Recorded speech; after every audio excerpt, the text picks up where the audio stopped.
DNA replication এই শব্দটা সবার আগে শুনলে তোমার মাথায় কি আসে বলো তো? কোষ বিভাজনের পূর্বে ইন্টারফেজের এস দশায় ডিএনএটা দ্বিত্বন হয়, তাই না? কিন্তু আমি যদি বলি যেখানে কোষ নাই, নিউক্লিয়াস নাই, ক্রোমোজোম নাই, সেখানেও ডিএনএ রেপ্লিকেশন সম্ভব, তুমি কি বিশ্বাস করবা? শুধু বিশ্বাসই করবা না, এই প্রক্রিয়ার মাধ্যমে অনেক ভাইরাস ঘটিত রোগ শনাক্ত করার পাশাপাশি জীববিজ্ঞানের অনেক সেক্টরে এটার ব্যবহার আছে।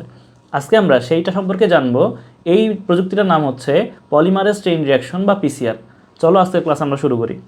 দেখো, পিসিআর বা পলিমারেজ চেইন রিয়াকশন নাম শুনে বুঝতে পারছো, চেইন রিয়াকশন মানে এমন ধরনের রিয়াকশন যে রিয়াকশনটা ক্রমাগত চলতে থাকবে এবং এটা নিজে নিজেই চলতে থাকবে। এটা চালানোর জন্য তোমাকে আলাদাভাবে বাইরে থেকে কাজ করতে হবে না। এবং পলিমারেজ, পলিমার মানে কি? অসংখ্য, তাই না? অনেকগুলো মনোমার মিলে একটা পলিমার গঠন করে।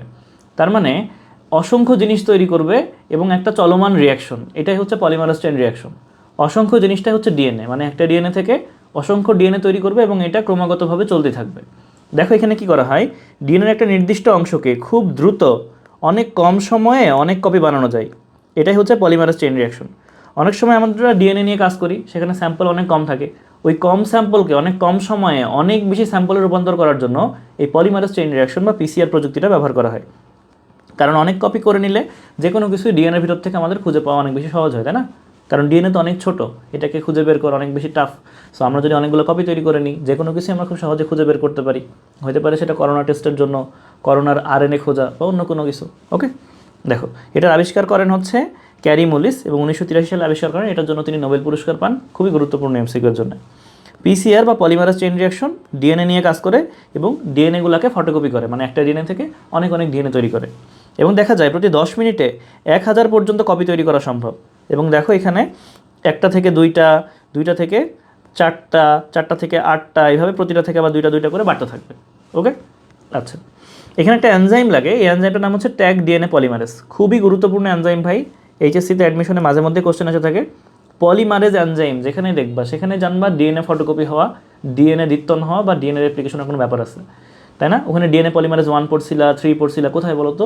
কোষ ও কোষের গঠন অধ্যায় ডিএনএ রেপ্লিকেশনের মধ্যে। আচ্ছা, এখানে টেম্পারেচার হচ্ছে 95 ডিগ্রি সেলসিয়াস টেম্পারেচার। আমাদের বডি টেম্পারেচার কিন্তু 38 ডিগ্রি সেলসিয়াস, তাই না? সো ওই টেম্পারেচারে কিন্তু আমাদের বডির যে ডিএনএ রেপ্লিকেশন সেটা ঘটে। কিন্তু তুমি যখনই কোষের বাইরে বের করতেছো, এখানে কিন্তু 95 ডিগ্রি সেলসিয়াস টেম্পারেচার। এবং এই টেম্পারেচারে ট্যাগ ডিএনএ পলিমারেজটা খুব ভালো মতো কাজ করে। এটা হচ্ছে একটা স্পেশাল টাইপ অফ এনজাইম যেটা 95 ডিগ্রিতেই ভালো মতো কাজ করে। ওকে, দেখো আরএনএ ভাইরাস কী কী আছে আমাদের সামনে। হানি, তুমি দিনে পোলাও মাংস রান্না করো। HIV, TMV, dengue, polio, mum's, rabies, corona, এই যে আরএনএ ভাইরাসগুলো আছে, এই আরএনএ ভাইরাসের মধ্যে একটা ভাইরাস কিন্তু করোনা ভাইরাস। সো আমরা বুঝতে পারলাম করোনা ভাইরাস হচ্ছে একটা আরএনএ ভাইরাস, রাইট? এখন পলিমারেজ চেইন রিয়াকশন তো কাজ করে ডিএনএ রেপ্লিকেশন নিয়ে বা ডিএনএকে অ্যাম্প্লিফাই করার মাধ্যমে। সো আমরা কীভাবে এটার মাধ্যমে করোনা টেস্ট করতে পারি, সেটাই হচ্ছে আমাদের আজকের প্রশ্ন। এবং এটার সমাধান হিসেবেই চলে আসে হচ্ছে আরটিপিসিআর বা রিভার্স ট্রান্সক্রিপশন পিসিআর। এবার আসো আরটিপিসিআর সম্পর্কে আমরা একটু দেখি। রিভার্স মানে কি ভাই? রিভার্স মানে হচ্ছে উল্টা। আর ট্রান্সক্রিপশন মানে কি?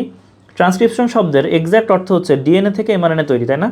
প্রথম অধ্যায়ে আমরা পড়ছিলাম ডিএনএ থেকে এমআরএনএ তৈরি হয়, এমআরএনএ থেকে প্রোটিন তৈরি হয় এবং এই প্রসেসটার মাধ্যমে আমাদের সকল বৈশিষ্ট্য বাহ্যিকভাবে প্রকাশ পায়, রাইট? সো ওই যে ডিএনএ থেকে এমআরএনএ তৈরি হওয়া, এইটাই হচ্ছে ভাই সেই ট্রান্সক্রিপশন। এই ট্রান্সক্রিপশন তৈরি হওয়ার যদি উল্টা পথটা আমি ঘটাই, অর্থাৎ আরএনএ থেকে ডিএনএ তৈরি করি, এর আগে করছিলাম ডিএনএ থেকে এমআরএনএ ট্রান্সক্রিপশন, এখন করব আরএনএ থেকে ডিএনএ। ওই ডিএনএটাকে বলা হয় কমপ্লিমেন্টারি ডিএনএ বা শর্টকাটে সিডিএনএ। সো আরএনএ থেকে যে ডিএনএ তৈরি হচ্ছে, এই প্রসেসটাকে বলা হয় রিভার্স ট্রান্সক্রিপশন। সো রিভার্স ট্রান্সক্রিপশনের মাধ্যমে কী হবে? আরএনএ থেকে ডিএনএ তৈরি হবে। এখানে একটা এনজাইম ব্যবহৃত হয়, এই এনজাইমটার নাম হচ্ছে রিভার্স ট্রান্সক্রিপ্টেজ এনজাইম। এই এনজাইমের উপস্থিতিতে আরএনএ থেকে ডিএনএ তৈরি হয়। তো সবার আগে আমরা কী করব করোনা টেস্টে? সবার আগে আমরা নাক এবং গলা থেকে অথবা গলা থেকে সোয়াব স্যাম্পল নিব। সো এই যে স্যাম্পল অংশটুকু বা নমুনা স্যাম্পলটুকু আমরা নিচ্ছি, সোয়াব স্যাম্পল মানে হচ্ছে নমুনা স্যাম্পল। এই স্যাম্পলটুকুর ভিতরে আমরা সবার আগে কী করব? একটা এনজাইম দিয়ে দিব, যেই এনজাইমের মাধ্যমে প্রোটিনকে গলানো সম্ভব। কারণ আমরা জানি ভাইরাসের দুইটা অংশ, এক হচ্ছে ভিতরে নিউক্লিক অ্যাসিড আর বাইরে থাকে প্রোটিন আবরণ। সো ওই প্রোটিন আবরণটাকে তুমি যদি গলায় ফেলো, তাহলে কিন্তু ভিতর থেকে আরএনএটা বের হয়ে আসবে করোনা ভাইরাসে, তাই না? সো যখনই আমরা প্রোটিনটাকে গলায় ফেলবো, তখন ওই যে ভাইরাসের মধ্যে তো আরএনএও থাকবে যদি ভাইরাস থাকে। সো এই আরএনএ থেকে প্রোটিনটাকে আমরা গলায় ফেলে আরএনএটাকে বাইরে বের করে আনবো। যখনই আরএনএ বাইরে আসবে, তখন ওই আরএনএ থেকে কমপ্লিমেন্টারি ডিএনএ তৈরি হবে। যেহেতু আরএনএ যদি স্ট্র্যান্ড থাকে অ্যাডেনিন, গুয়ানিন, সো ওইদিকে কী তৈরি হবে কমপ্লিমেন্টারিতে?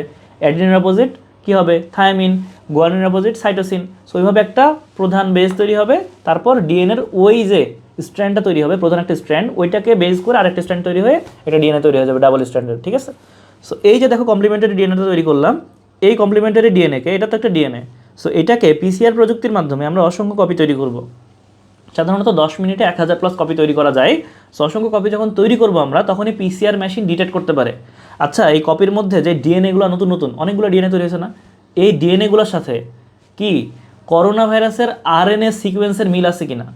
মনে করো ডিএনএতে অ্যাডিনিন, থায়ামিন, গুয়ানিন, সাইটোসিন আছে, তার মানে কি করোনা ভাইরাসও অবশ্যই অ্যাডিনিন, থায়ামিন, গুয়ানিন, সাইটোসিন ছিল, কারণ ওখান থেকেই তো এটা তৈরি হচ্ছে, তাই না। এখন তোমার মনে প্রশ্ন আসতে পারে যে ভাই করোনা ভাইরাসের আরএনএ তো অ্যাডিনিন থাকলে এদিকে তো থায়ামিন বসবে, মিলবে কেমনে। এই স্ট্র্যান্ডটা মিলবে না ঠিক আছে, বাট ডিএনএর অপর স্ট্র্যান্ডটা তো মিলবে, সেটা তো এই স্ট্র্যান্ডের বিপরীত স্ট্র্যান্ড, রাইট। সো একইভাবে মিল পাওয়া যায়, যখনই মিল পাওয়া যায় তখনই বোঝা যায় ও আচ্ছা ঠিক আছে, তার মধ্যে এর যে স্যাম্পলের মধ্যে অবশ্যই করোনা ছিল বলেই এতগুলো ডিএনএর ফটোকপি আসছে, সেই ডিএনএগুলার যেই বেস সিকোয়েন্স বা নিউক্লিওটাইডের যে সিকোয়েন্সগুলো, এই সিকোয়েন্সগুলো অবশ্যই করোনার সাথে মিলে যাচ্ছে, তাই না। সো এইটা অবশ্যই পিসিআর মেশিন ডিটেক্ট করতে পারে। আমরা ম্যানুয়ালি কীভাবে আসলে মিলাই পিসিআর মেশিন এটা তোমাকে বললাম, বাট পিসিআর মেশিন অটোমেটিকলি এটা ডিটেক্ট করে রেজাল্ট দিয়ে দেয় যে করোনা আসলে পজিটিভ নাকি করোনা নেগেটিভ, কারণ পিসিআর মেশিনের ভিতরে ওই তথ্যটা আগে থেকে ইনপুট করা থাকে যে করোনা ভাইরাসের ওই আরএনএ সিকোয়েন্সটা কিসের পর কী আছে, বা কোন নিউক্লিওটাইডের পর কোন নিউক্লিওটাইড বা কোন বেজের পর কোন বেজটা আছে, রাইট। সো এই যে যখন পিসিআর মেশিন বুঝতে পারে তখন সেখানে আসলে পজিটিভ বা নেগেটিভ দিয়ে দেয়। পিসিআর মেশিন কী বুঝতে পারে যে জেনেটিক ম্যাটেরিয়াল বা আরএনএ, যেটা আসলে ভাইরাসের জেনেটিক ম্যাটেরিয়াল দুইটা, একটা আরএনএ একটা ডিএনএ। তো জেনেটিক ম্যাটেরিয়ালটা আসলে ওর ভিতরে আছে কিনা এটাই কিন্তু পিসিআর মেশিন বুঝতে পারে। যখনই বুঝতে পারে তখনই পজিটিভ অথবা নেগেটিভ রেসপন্স দিয়ে দেয়, এবং এর মাধ্যমে করোনা টেস্ট করা হয়। শুধু এইখানেই না, তুমি যদি কোনো ডিএনএ ভাইরাসকে টেস্ট করতে চাও, সেখান থেকেও তুমি কিন্তু একটা নমুনা সংগ্রহ করে সেটাকে তুমি অ্যাম্প্লিফাই করার মাধ্যমে বা হাজার হাজার কপি তৈরি করার মাধ্যমে খুব সহজে ডিটেক্ট করতে পারো। কেন এই প্রযুক্তিটার প্রয়োজন, কারণ একটা করোনা ভাইরাস মনে করো তোমার ওই স্যাম্পলের মধ্যে আছে, ওই একটাকে তো খুঁজে বের করা অনেক টাফ। সো ওখানে আমরা মনে করো প্রথমে কি দিয়ে দিব, বাইরের আবরণ গলার জন্য একটা এনজাইম দিয়ে দিব, তারপরে ওখানে রিভার্স ট্রান্সক্রিপ্টেজ এনজাইম দিয়ে দিব, ফলে উল্টা ট্রান্সক্রিপশন ঘটবে। তারপরে আমরা কি করব, পিসিআরের জন্য ট্যাগ ডিএনএ পলিমারেজ দিয়ে দিব, নির্দিষ্ট টেম্পারেচার দিয়ে দিব, এনভায়রনমেন্ট দিব, হাজার হাজার কপি যখন তৈরি হবে খুব সহজে মাইক্রোস্কোপের নিচে আমরা বের করতে পারবো, তাই না। মাইক্রোস্কোপের নিচে মানে খুব সহজে আমরা ওই ডিএনএগুলো থেকে একটা ডিএনএ নিয়ে মিলাইলে বের করতে পারবো। সো একটাকে খুঁজে বের করার আমাদের যে প্যারাটা ছিল সেই প্যারাটা থাকবে না। আবার মনে করো অনেক সময় থাকে না, কোনো একটা ক্রাইম স্পট থেকে খুবই কম পরিমাণে ডিএনএ স্যাম্পল পাওয়া গেছে, হয়তো একটা চুল পাওয়া গেছে, চুলের কিন্তু যেই উপরের অংশটা, ওই অংশটা কিন্তু মৃত। দেখো এখানে কিন্তু আমরা যদি চাপ দিই আমাদের কিন্তু লাগে না, তাই না। বাট চুলের যে গোড়ার দিকের অংশ ওখানে কিন্তু জীবিত কোষ থাকে, ঠিক আছে, একটু ভেজা ভেজা থাকে না, যদি কখনো চুল উঠে যায় বুঝতে পারবা, বা যে কোনো লোম উঠলে। সো ওই যে সাদা অংশটুকু থাকে, ওই অংশটুকুর ভিতর থেকে কিন্তু আমরা ডিএনএর স্যাম্পল কালেক্ট করতে পারি। তারপর সেটাকে পিসিআরের মাধ্যমে আমরা অনেক অনেক গুণ বিবর্ধিত করার মাধ্যমে আমরা খুব সহজে যে কোনো টেস্ট করাতে পারি, বা ফিঙ্গারপ্রিন্টিংয়ের মাধ্যমে মিলাইতে পারি যে আসলে ক্রাইম স্পট থেকে পাওয়া ডিএনএর সাথে কার ডিএনএ মিলতেছে সন্দেহভাজন ব্যক্তিদের, ঠিক আছে। সো এরকম অনেক জায়গায় পিসিআরের আসলে ব্যবহার আছে, এবং এটা আমাদের বায়োলজিক্যাল সায়েন্সের একটা লেটেস্ট আবিষ্কার। এই লেটেস্ট আবিষ্কারটা এতটাই মারভেলাস যে করোনার সময় এটা ব্যাপক হারে ব্যবহার হয়েছে ভাই। এটা যদি না থাকতো আমরা কিন্তু করোনা টেস্টই করতে পারতাম না। সো এরকম ইন্টারেস্টিং আরও দারুণ দারুণ ক্লাস পেতে যুক্ত থাকো সায়েন্স ম্যানের সাথে। দেখা হবে সামনের কোনো ক্লাসে। আসসালামু আলাইকুম, আল্লাহ হাফেজ।